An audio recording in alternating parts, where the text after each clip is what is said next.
Hey guys, welcome to the Weekend Extra. Pastor Joe here with Pastor Jeff. Just wrapped up another iteration of our Firstborn series this Christmas. Excited about that. Iteration. Yeah, you like that? That's a pretty big word just to throw out there. Every once in a while, this Barberton boy has a Wow. big word, and I love it, and it's good. Another installment, another facet, another vocabulary word. My thesaurus is done.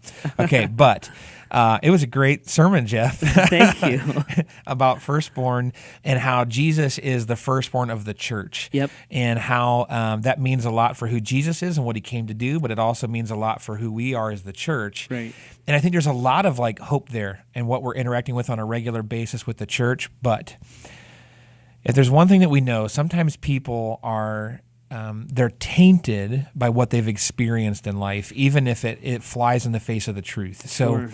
what happens when someone has had an opportunity or an instance with the church that emphasizes the fact that it's imperfect? Yep. How are they supposed to interact with this concept of Jesus and his glory and his perfection and what the church is supposed to be representing? Yeah, it's difficult. It's difficult because everything from being misled into something, a false teacher, to kind of the stuff I grew up with was misperceptions about God. The church I grew up in kind of emphasized one part of God and maybe not the whole of his character. So I would say on broad levels, on a very broad level, it's getting your focus back on Christ. And that's huge, and it's difficult because these things wound us. We're trying to serve God, and we're trying to honor the Lord, trying to be a part of his church, the body of which he's the head. And yet, we've been abused, we've been hurt, we've been taken advantage of, we've been lied to, all the things that happen. I think... So on a broad level, it's that. This is what else I would add to that, and it's maybe a little complicated, but Jesus, we're looking at the nativity and saying that if you can understand the nativity, you can kind of understand the church, the heart behind the church. Jesus was born into a mess and entrusted to imperfect people. The church was born into a mess and entrusted to imperfect people. And that means that somehow, and I don't know that I can explain it, I don't know that I can tell you why, the difficulty of seeing through people to get to Christ is part of how we get to Christ. It's not a broken system, it's the system, and it's not a default that we're stuck with, it's the plan Christ implemented. Mm-hmm.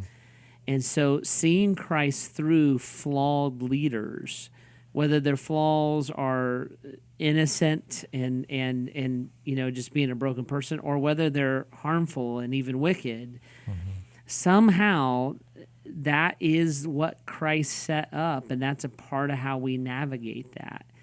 Now, I did not say that was easy. I did not say that was clear. I didn't even say it was right or fair. I'm not trying to defend it. I just am looking and saying that God came up with this stuff, people didn't. So when you are caught in the bite of that line, from the most painful to the most benign, the pastor didn't call me back kind of a thing, part of our spiritual maturity is seeing through it and pushing through it and finding Christ in it. So I think this is why it's so important and powerful and difficult to love each other. Mm.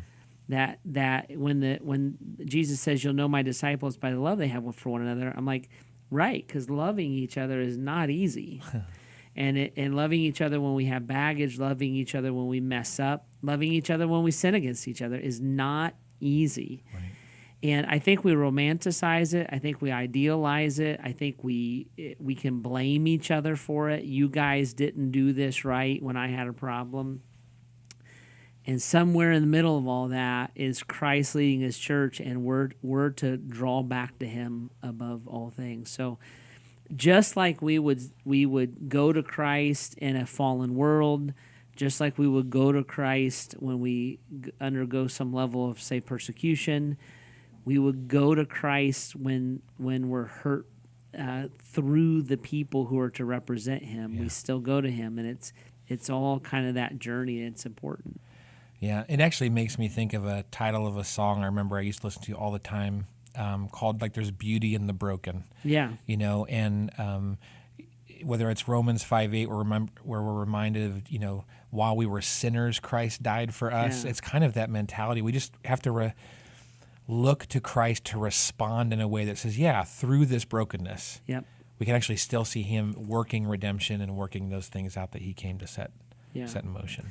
And it is we've all been hurt. I've been hurt. You've been hurt. I've hurt people, and somehow in that you can be closer to Christ than when you started. If the word says if you seek Christ, he'll be known. You can find him, and it's part of God's plan. And I don't parts of it are mysterious to me. I'm like, man, Lord, you made it complicated, but he did. Yep.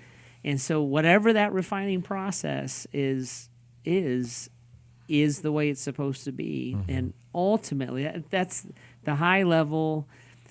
If you've been in pain, if you've been hurt, if you've been sinned against, if you've been abused, that is a sit down process, go deep, personal conversation.